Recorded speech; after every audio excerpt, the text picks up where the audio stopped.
So this one on the Vanguard newspapers, CBN orders banks customers to pay indemnity for transfers above 1 million naira. The Central Bank of Nigeria has ordered banks to collect indemnities from their customers for highly secured online funds transfer amounting to 1 million naira and above for individual customers and 10 million naira for corporate customers. However, the Apex Bank placed an upper limit on the transfer amount at 25 million naira and 250 million for individuals and corporate customers respectively. Adito, in a time where, so I'm going to take it from the angle of an individual and for an organization.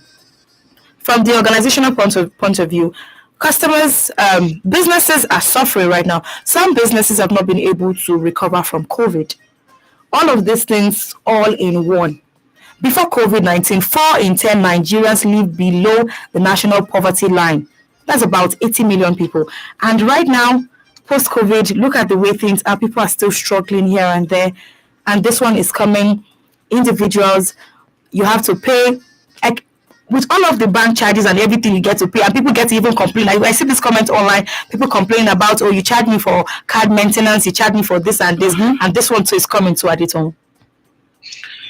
Well, when I actually saw the headline, I was, a little bit sad because just as you mentioned, we have different deductions here and there for every transaction we make, and that just shows you that even if you have like 1,000 in your account, before you know what is happening, the money gets reduced because of all these, several deductions. But when I was just looking at the report, I want to also take it from the angle where you took it. It just means that what they are saying is that these indemnities is actually to put liabilities on infringement or risk arising from transfers. But also because I'm wondering if you use this as liabilities or any risk or infringement through the process of transfer, will this be returned back to the person where this money has actually been deducted from? Or does this money belong to CBN?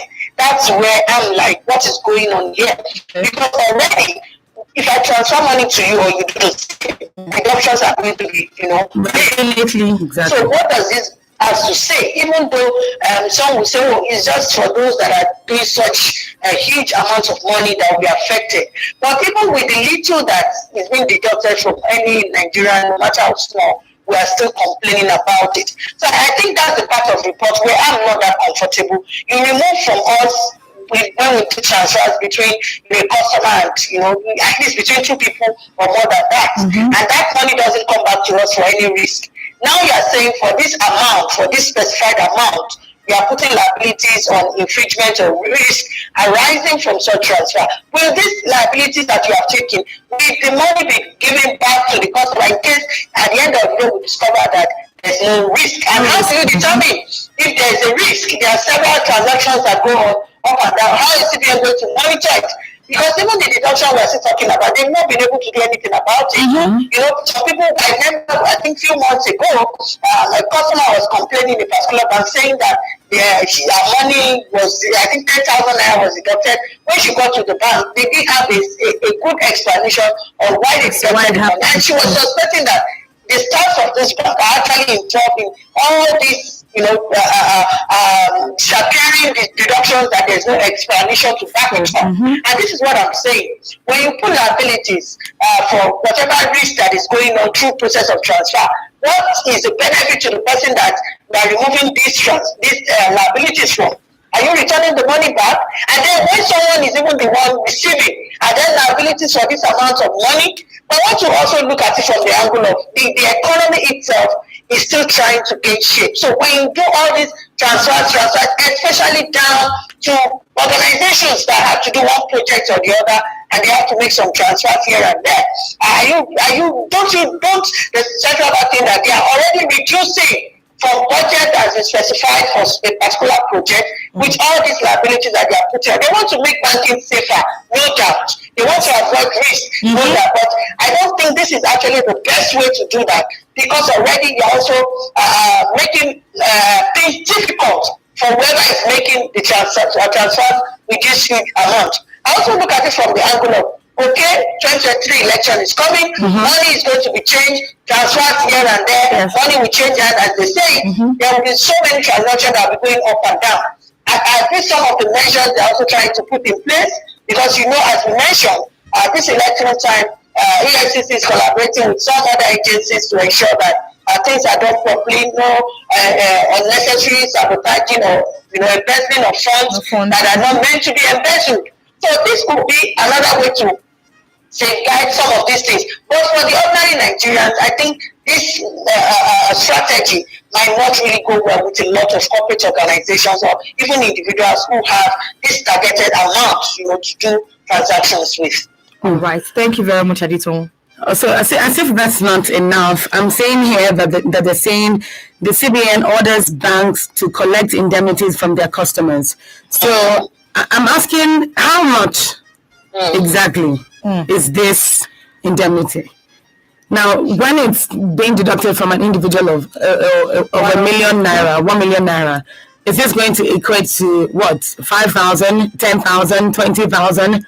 What is the price of this indemnity going to be for both individual and corporate organizations?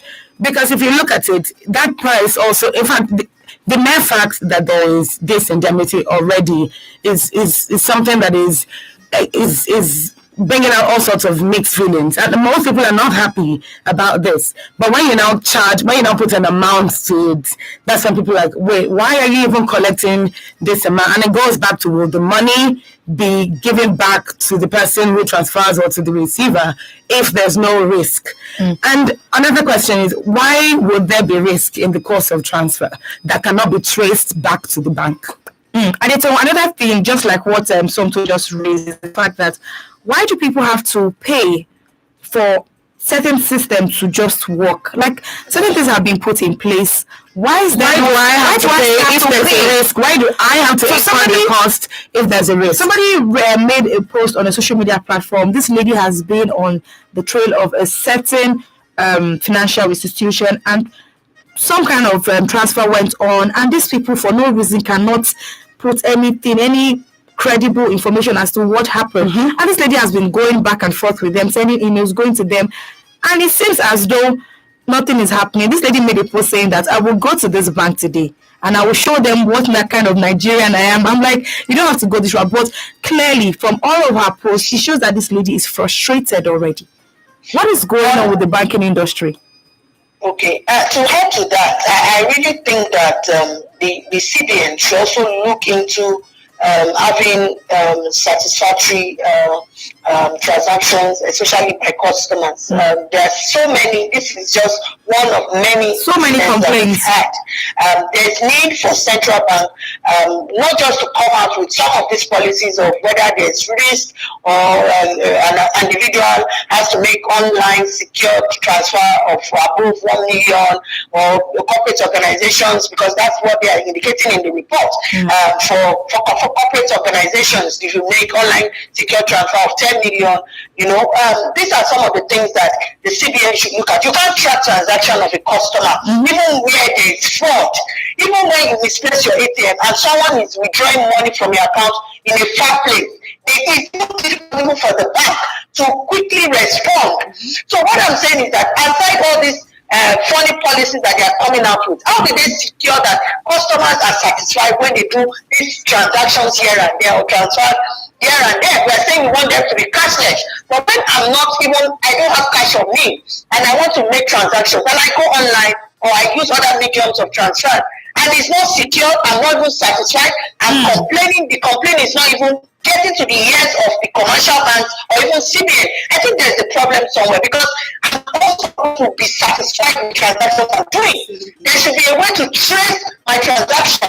There should be a way to target this fraud going on up and down. So aside from policies that CBN is bringing out, I also feel that they should look into what customers are asking for satisfaction.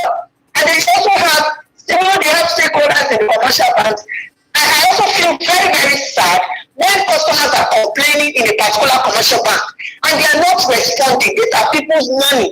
They work for it, they put it in your bank, and when they're asking you questions on things that are, they can't even explain that, asking that this bank where my money is kept, there should be an explanation for whatever transaction or fraud that goes on my account. They should be able to give me, immediate response and be rapid about it. But there's a lot of slowness, and it looks as if they are not concerned, but they charge for interest for every transaction that I make. Nobody in Nigeria saves now. Gone are the days whereby when you have a little amount, you see an alert that you have also interest. Now it's about deduction. Has been deducted this one has been deducted for your ATM. This one is monthly deduction. So many deductions, you don't even get to see if it's 5 naira that you have as an interest in your account or whatever. I feel that this should be done with, and I also look at the angle of when we talk about the telecoms companies, a particular consumer agency that is in touch, I feel that also needs that budget to attend customers when it has to do with transactions or even their bank account. Because honestly, for some few years now, the commercial bank and the CBN, they are not doing anything about it, and it's really sad. All right, thank you so much, Adito. It is 12 minutes to 8 on Women Radio WFM 91.7, and this is the Newspaper Review.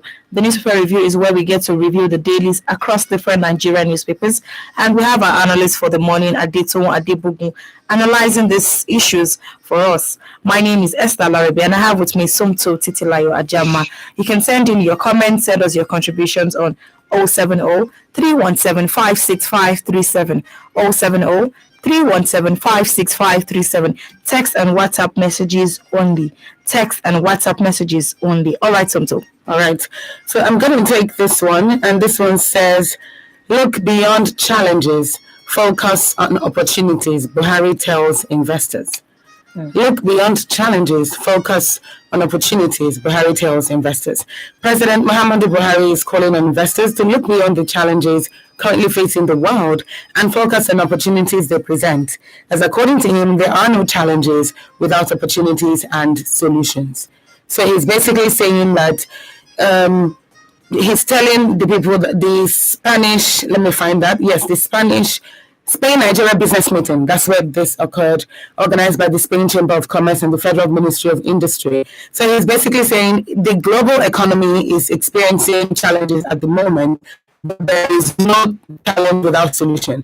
Increased collaboration with African nations could be what Europe needs to mitigate against current and potential future supply chain challenges and improve both economic situations. So he's talking, there's a part there that says he's talking about Spain being one of Nigeria's most important trading partners. And he's saying a lot more can be done to increase the volume of trade today. And this presents a good opportunity to explore how this can be achieved. Adetong, in the face of a major hindrance like insecurity, because like it or not, insecurity is one reason why investors don't want to come into Nigeria. And the ones who are here, it's not a very safe environment for them. This is basically a risk for them being here. So if you look at that, if you look at it from that perspective, is this something that you can say, look beyond and focus on opportunities? Because yes, there's always a market for something, for almost anything here in Nigeria. But is it really feasible to look beyond the insecurity and just the general declining economy to focus on opportunities to build this same declining economy? Insecurity is an aspect that the government should really look into, because as you mentioned also, where there's no stability, where there's no peace, how do you want to market whatever it is that you are bringing into Nigeria? For countries that have done a lot of investment with other countries or other nations, they try to look for an enabling environment, a place where it's not volatile, where there's peace, and of course where the economy is at least moving on to the right track. If we don't have this, there's no way these investors can come into the country to invest even more. Even where there are opportunities, they won't be able to access it because of the insecurity situations we are having. another part of it is the policies of the government. If the policies of the government is not favorable, these investors will not come to the country. If you look at the fact that we still continue to talk about, even for those markets that are domestic within us, if we do not have favorable policies, they will not be able to strive. Why is a difference in the economy now compared to several years back? Because now you have a lot of SMEs, you have a lot of entrepreneurs setting up one business or the other. Yes. Even in the face of COVID-19 pandemic, you see how those who were able to survive through that scenario and those who couldn't and had to close shops. But the most important thing is that even where there are opportunities in the north. We talk about the impact of agriculture in our economy. We remember years back when we talk about the granite pyramid in Kano, there are opportunities there. You know, that's a major food crop where there are opportunities. But if going on in that region, it will not allow farmers to go to the farm. The level of production and productivity will definitely be very low. When you go back to the east as well, there are some opportunities there, but because of one thing happening there, stability of peace and all that, you won't have investment coming into those regions. We talk about the Niger Delta. If we continue to have communities about how oil exploration is going on in their vicinity and they are not seeing any development being brought to the people itself or the community, you know that yes, there's an opportunity there, but they can't go there because of the volatility of that particular region. So it's important that insecurity is a major issue we have to solve before asking investors to come and stabilize their businesses here or even partner with us and grow our economy. And the policies also should be favorable. It's very, very important. So if it is not even favorable for those that have one business or the other in our domestic terrain, how do you want those that are from outside the country to bring in their business? You can also look at it from the angle of there are still some businesses that don't need to strive because of insecurity situation. But overall, you know that every business wants to be safe. You look at other issues like electricity, you look at other issues like good roads, you look at other infrastructural development that could enhance such businesses. If those things are not there, we know that investors will not come in to invest in Nigeria. And you know, the funny part of it is that Nigeria is a very populous country. So bring in anything, as you said, there's a market for it. But the people that even want to purchase this product that you are bringing in, and do they have peace of mind? Are they even secure in their environment to come out and purchase what you have? You could also say that there are opportunities online to do your marketing, but someone has to take this product from one location to the other. If you are not the one going out directly, someone has to take it. If the environment is not peaceful enough, we have such people moving those goods or products from one point to the other, even though you have some transactions or communication online. So it is very important that there is need for peace, there is need for stability, for any investment or any business to strive in our economy, to grow our economy. So I feel that it's an important part that the government should address. So insecurity is not just about the fact that we are talking about how lives are being lost or properties are being destroyed. It should also help. It should be an advantage to enhance the living, the livelihood of the people in such communities or environment. If they have peace, it is very important. And without peace, we can't have such enabling environment. All right. Thank you so much for that, Adito. Keep your text and WhatsApp messages coming in on 070 317 56537. I'm going to be taking this one on the Punch newspapers, and this one says Autumn wants autonomy for judiciary. Now, Governor Samuel Autumn in recent times has been in the news calling out the federal government for the unwillingness of the government to actually fight insecurity. Remember, sometime in March 2021, Governor Samuel Autumn was attacked in his farm. And all of this comments, then he was very, very vocal on, he has always been actually very vocal on issues on insecurity and all of that. So now he's calling on the international community to say, please come and help us. Federal government, reach out to international community to come and help us because this issue of insecurity, it is getting out of hand. Now, on this particular headline, Governor Samuel Autumn is reiterating his support for financial autonomy for the judiciary. And now he's saying, quote, I wish to use the occasion to stress my total support, not only for financial autonomy, but complete autonomy for the judiciary. and he's recommending that all entitlement due the judiciary should be deducted at source from the Federation account and remitted directly to the heads of courts for onward payment to judicial staff. Now, so looking at this, the angle Governor Samuel Otom is looking at it from is the fact that let the judiciary be independent in a way that nobody can influence any kind of decision, nobody is saying anything. What we choose to do, we do. And looking at all of this, it's coming from a place of let's do what we have to do for ourselves because we're spending so much time talking about this at this time. Then I also look at it from the angle of, we said that there are some parts of the government that shouldn't only be centralized. And that is not to say that the federal government should not also be a part of it, of course, because if you have the Supreme Court, you know that at least you have the highest court, and then you can't remove that from the federal government. But down to the different states, there should be a way whereby they can have synergy together. And I also look at it from the angle of not just the welfare of those in the judiciary or their pensions and all that. Let's look at it from the angle of obstruction of justice. Okay. It is said, in some ways that if they are not well taken care of, there are some justice that should be done, or there are some cases that should be handled in a certain way, in a proper way, that will be handled in such manner. We've said that there's need for fairness and justice.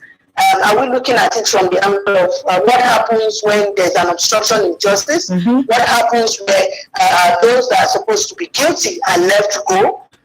These are some of the things where these are things we look at from the angle of judiciary. The judiciary are not, they are not actually up to task in their responsibility. So if we have a way to manage this situation, probably there will be obstruction of justice, one. And then, they are independent, even in their decision. They're not looking at the fact that, if this justice decision on a particular case, if it doesn't go well in the part of the federal government, then that means I'm losing a lot. That means whatever I'm supposed to get from the federal government, I will be denied of it because, of course, who pays the papa, they should have some kind of independence in whatever it is that they are doing. They have the responsibility to ensure that there's fairness and justice. So if they are separated from the federal government, I'm not saying we won't have one each here and there, but the fact is that there should be synergy, and then they shouldn't be held, at the end of saying, because you have not favored the federal government, this is what happens to you. Let's look at a way whereby both at the federal level or at the state level, they can do due diligence, do their responsibility without being attached in any form. And also, as we said, when you have a court case at the state level and you are not satisfied, at the end of the day, you go to court of appeal or you go to the Supreme Court. The federal court also has its own powers in some ways, but there should be synergy. So I'm not going to look at it from the angle of if their welfare package or other things are not well taken care of, it will debar them from performing their duties. No, that's because they are rendering a service to the nation. But also let's look at it from the angle of what we've had in the past, whereby a judge or a particular case is not fair on the part of where it's supposed to be fair because of some instances here and with their welfare or what the benefit they're supposed to get. Yes. There should be fairness at all levels, and I hope that even if there's synergy, they won't compromise in any way. Whether there's no synergy, they won't compromise anyway, because at the end of the day, the justice system, the judiciary system is very important, to make our constitution work and to ensure that every citizen's right is upheld. All right, thank you very, very much, Adetun, for that. We have some of the messages here. Let's take some of your messages. Keep them coming in on 070-317-56537. 070-317-56537. This one says, good morning and happy weekend, WFM crew. My name is Abiola from Ikeja. Good morning, Abiola. Hope you're doing great. And he said, Tinubu spoke the truth, and he also shows the rot in our political system. We now see why the EFCC could not investigate the bullion van on the eve of the 2015 general election. He said without him, even Osibanjo would not have been VP. Adito, what are your thoughts on that? Well, I look at it from the angle of, the way the politics in Nigeria is. One person has to rise up and pull others up. And I've said it in some of the different discussions we've had concerning the 2023 election and the candidates and the parties and all that, you have a candidate that is not being supported by another, whether the person is a godfather or the person is directly into that same politics that we know. But the fact remains that one of the statements that Ashwadi made, he said without him, Buhari wouldn't have been there. Don't forget that Ashwadi does not stand alone. He has other people, that work in collaboration with him. And I've also had those who have gotten a lot of favors from him. And that is not to say that he has not done a lot when it comes to politics in the country. But is that the only measure that we're going to use to elect who our president is come 2023? I'm sure there are other things we need to look at. But you should give it to him, just as we talk about other founding fathers and several other politicians who have done well for others to rise up to a political position, whether they are godfathers or those who are assisting them and not directly involved in politics, but we want to support them. And that is what I've said, that even if you have those that you want to, to put in such positions, they shouldn't be at your mercy at any point. Supporting them an opportunity to serve their country. And the only thing that we demand is that those people should serve the country diligently. He has done that, and several others have done that, to pull others up to those political acts. But is that the only measure that we're going to look at? Yes, Buhari had several chances. He didn't win until he joined the party where Tinubu belongs.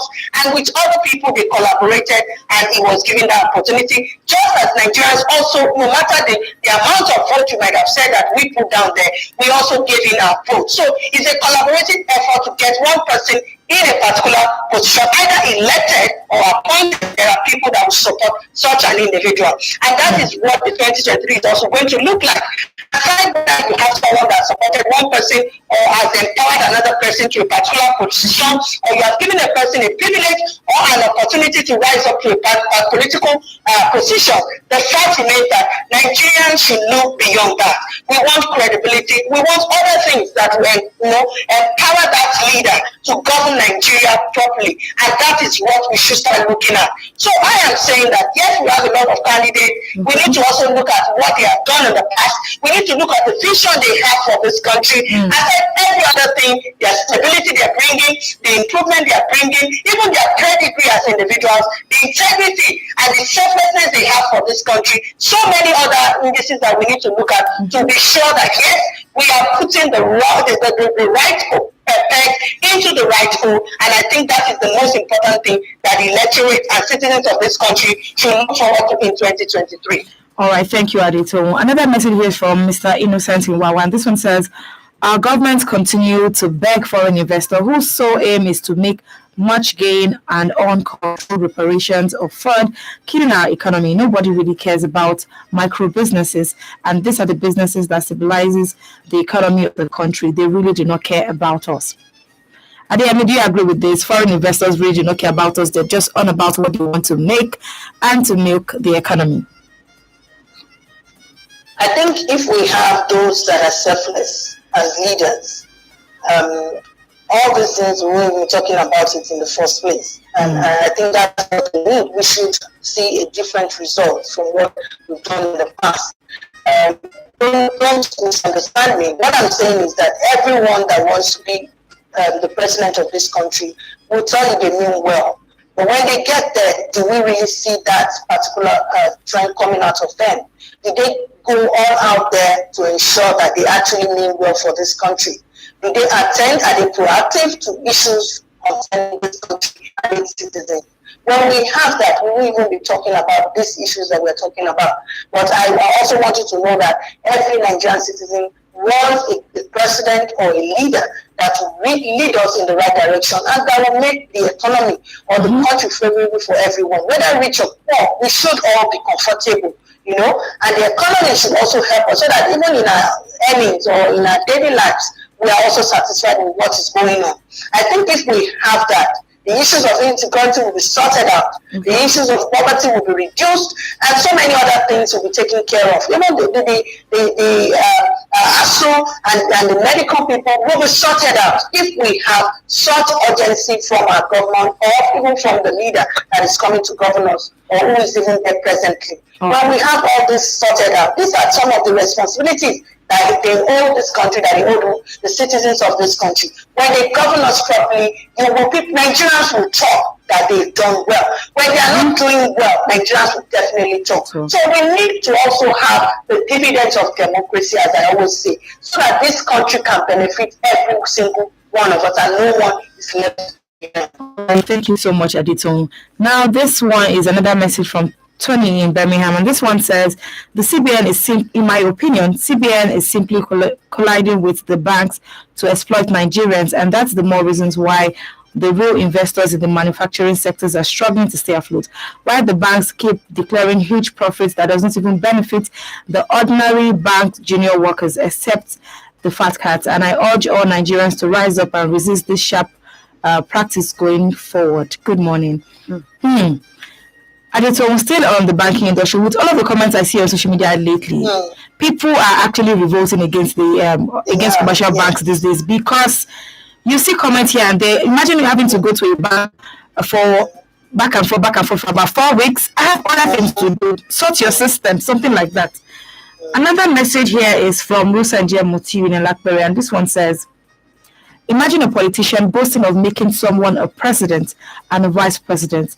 This happened because the Nigerian electorate collect money before doing their civic rights, which affects their decision of choosing qualitative leaders. The followers are the major thing to change for good leaders to emerge. Until that happens, good leaders will do the masses bidding. Will continue to be a mirage.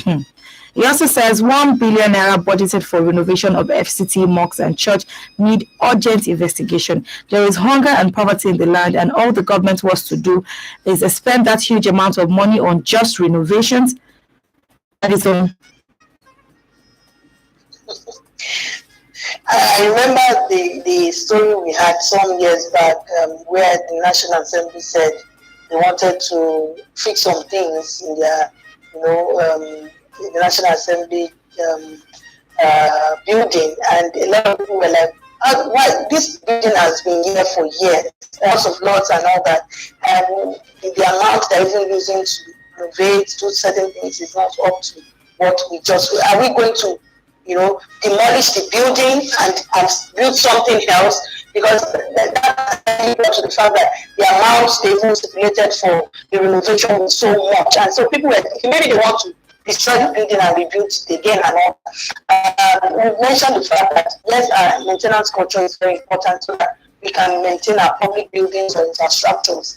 It takes a lot, to have these infrastructures, put out there, but we should also learn to manage and then to also maintain them properly, so that even if you are doing renovations here and there, the amount will be much. Don't forget that this is coming from the government purse, this is coming from our treasury. So if we are not managing it properly, we just want to waste the money, and then people are hungry and all that. I feel that for every amount allocated for either is renovation or maintenance, it should actually be properly supervised to ensure that these monies are not being mismanaged, and then the necessary things that need to be done, yes, should be done. But I also feel that there are committees set up for some of these projects, and I know that their duty is also to monitor and to supervise what goes on, during the renovation or maintenance of some of these projects.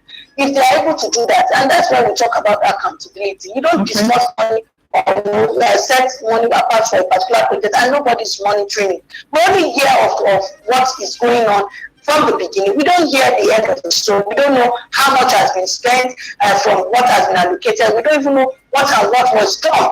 And I feel that this is important to at least give accountability to the people that they are governing. All right, thank you, Aditone, for that. Another message here is from Additional Wasini Korodu. This one says, all what Asiwaju Bola Ahmed Tinubu is asking for is not too much.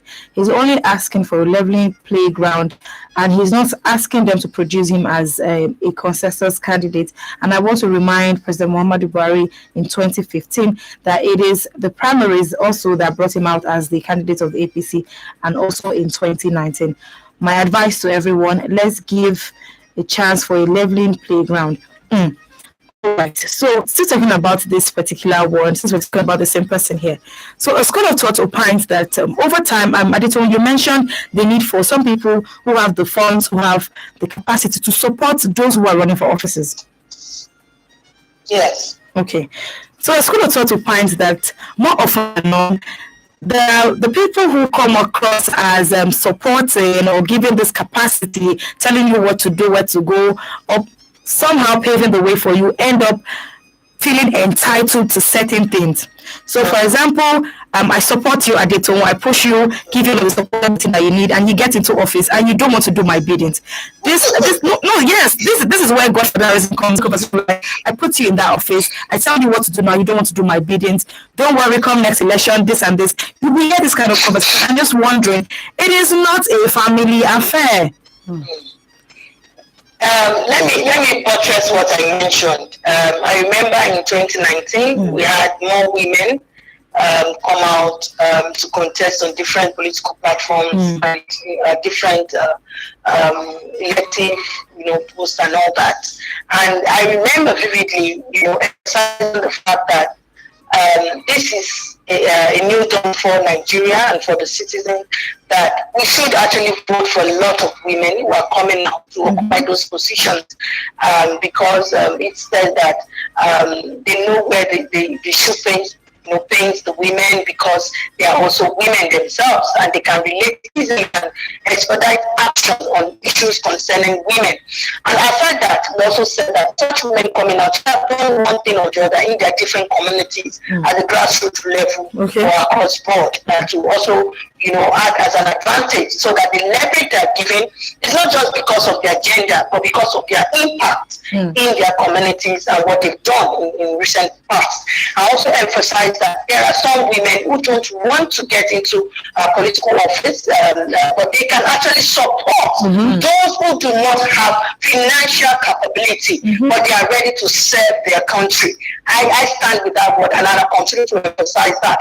And I also relate that to the men. There are some men who want to serve this country diligently, but they don't have the financial capability because of the kind of political terrain we operate. When you talk about the finances, you might have the credibility, integrity, all that is needed to occupy that position. But we know that it's actually expensive to get into politics. We just talked about nomination form and expression of interest and how much it's costing each candidate, And I mentioned the fact that if they have that financial capability, they should support those who do not have that financial capability.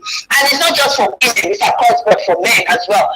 And I say that because, yes, you would have those who have that money ready to support one candidate. But I also emphasize that it shouldn't also be at the detriment of the nation, of the people they are meant to serve when they get into the office. And what I'm saying is that whether you are a godfather or a godmother, you shouldn't hold that person ransom because you have put that person in that position.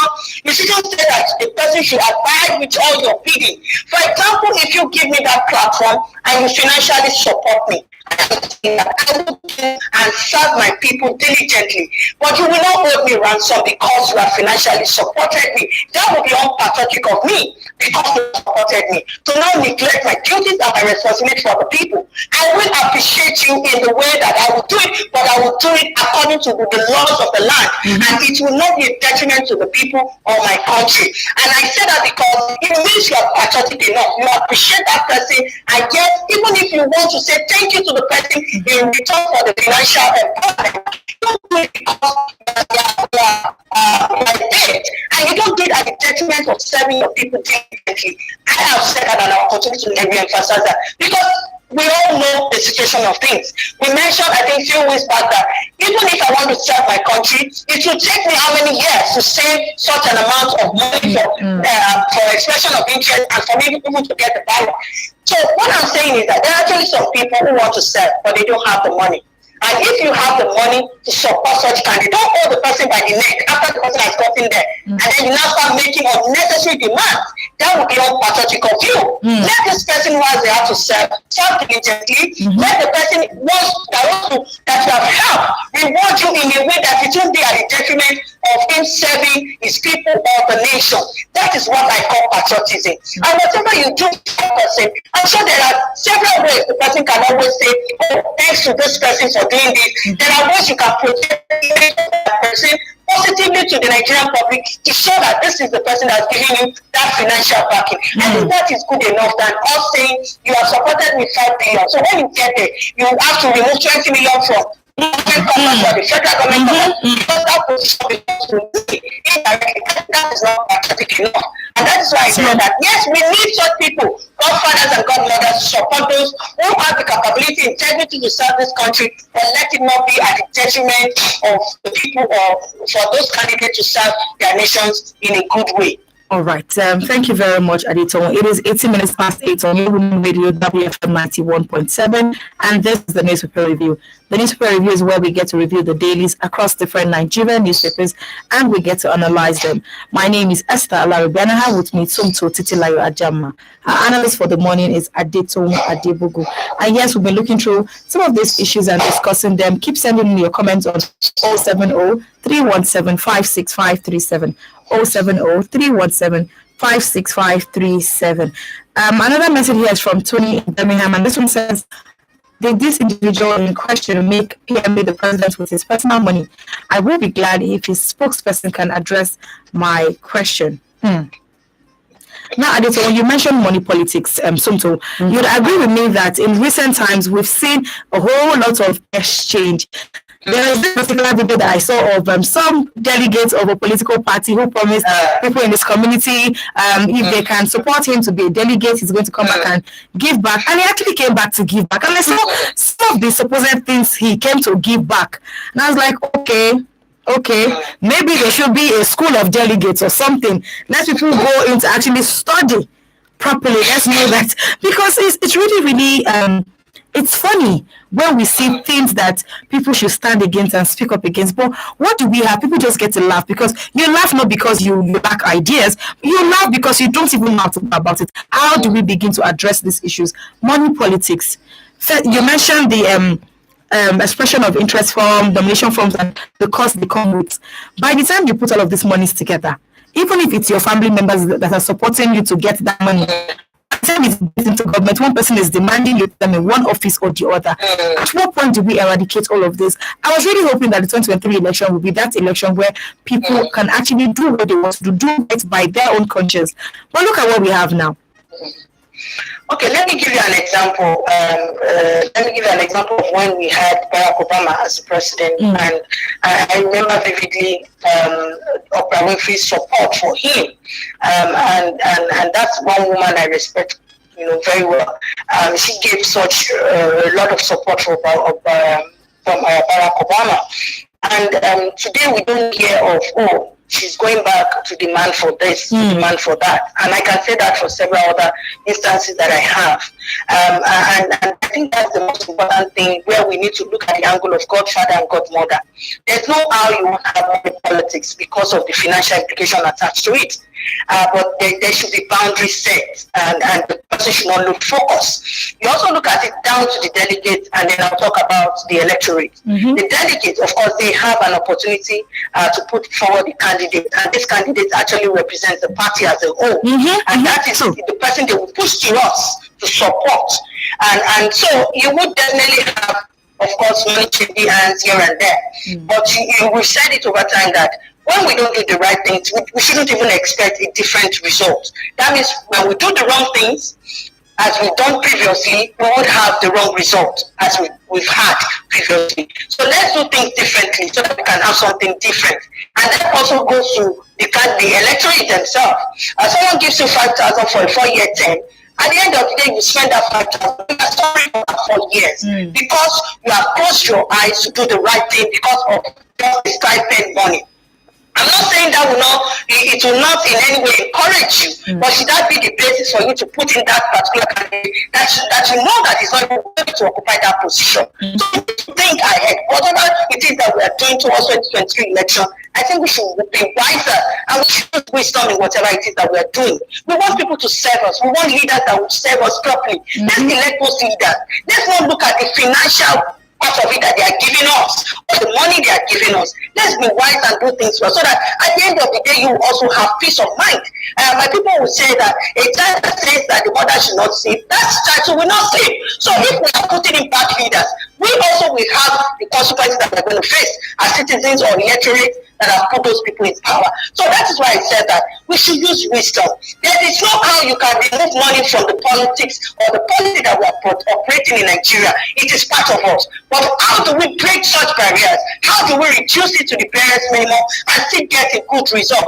There are candidates there who don't have money to give you, but they are ready to serve their people. Why can't we look out for those people? There are those political parties who don't have the well-to-do candidates, but they have credible people who can serve this country. Let's look out for those people. And there are women also who might not be financially capable, but they have God because they are ready to serve their people. Let's look out for those people. And we appreciate all those that are backing every candidate up financially because they are able to do that. They are also part of giving us good governance. Just as we go out there and support with our one vote to have good governance. This is all the game of politics. But it's also important that we remember that the democracy we want can only be achieved when we do the right things and then we begin to get the right results from our democracy. All right, thank you so much, Aditun. Yes, Somto, before we call it a morning on the newspaper review. Okay, so ASU is in the news again. ASU. Here we go again. Yes, this one says on the Punch, it says ASU meets as visitation panels submit reports. So it says that the federal government inaugurated a 7-person committee on March 7th, tasked with the renegotiation of the 2009 agreement reached with ASU. So basically, the Federal Ministry of Education has received the reports of the 21 white paper drafting panels that were constituted then in March 2022 for tertiary institutions across the country. So they're expressing optimism and they're saying that before you know it, things will be better. There's a part here that reads, "We're meeting soon," and this is according to the Pro-Chancellor Alex Ekweme, Federal University, saying, "We are meeting soon, we're having a follow-up. We don't publicize our meetings. We want to do it quietly and then tell the public our decision." So it's basically saying, as is expressing optimism about this meeting, describing negotiation as being progressive. So, Adeto, is this to say that we should look forward to maybe a possible cancelling or a possible ending to the strike that is being observed at the moment? I think this is the first step to getting things right.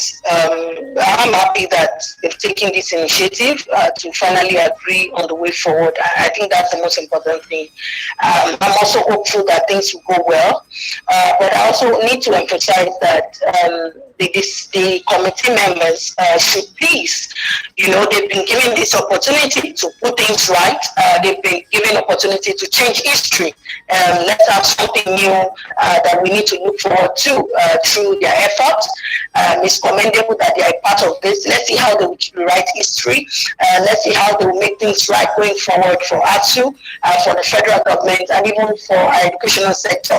I haven't said that. I also want to admonish ASU and the federal government to look at some of the documents that they'll be deliberating on together so that they have the way forward. Because if you, at the end of the day, frustrate the efforts of these committee members, that everything has gone to waste. So I hope that the recommendations will be accepted and looked into properly so that we can have a way forward. And don't waste the time of these committee members. They are dedicating their time to really resolve these issues. I hope that we won't be having back and forth. I especially want to appeal to Minister of Labour, Indike, to please at least listen and do the right thing for ASU and for our educational sector. He has the opportunity to make things right. Let's not go back and say that when he was there, he didn't do a good job. Let's be able to remember what he has done for the education sector in 10. And I hope that will be a good thing for him to actually look at. All right. Thank you so much, Aditya, for joining us this morning. Thank you. Yes, to have a lovely weekend. Take time to rest. I will. So thank you so much. Thank you again, Aditya. Enjoy the rest of the day. Thank you. Yes, we have this message here from Engineer Wale Nikorodu, and this one says, TGIF, yes, TGIF. Tinubu saying without Buhari, Tinubu saying without him, Buhari wouldn't have been president is an indication that the ruling party is about to disintegrate because Tinubu has seen the handwriting on the wall that he wants to change him. Tinubu has paid his due in politics. It is time for him to retire and allow young, vibrant Nigerians to rule this country. Another message here is from Abiola Nikeja, and this one says, before Tinubu came out to say that thing in public, he definitely must have said it with President Muhammadu Buhari in private. So a lot of things be going on. Yes, I mean, it's election period, too many conversations here and there. Some we know of, some we do not know about. But this is what we call it a wrap this morning on the newspaper review. Yes, thank you so much, Somto. Thank you very much, Esther. Yes, and this is where I say bye. Do well to join us again on Monday on the newspaper review at 7:30, where we get to review the dailies and analyze them with our analysts for the morning. My name is Esther Alaribe. Do have a pleasant weekend. Good morning. Have you been a victim of corruption? Do you want to report how corruption affects you and your community? Send an SMS or WhatsApp message to 0703 175 6537. For 3 times the phone, the power and the vibes, you should get access to these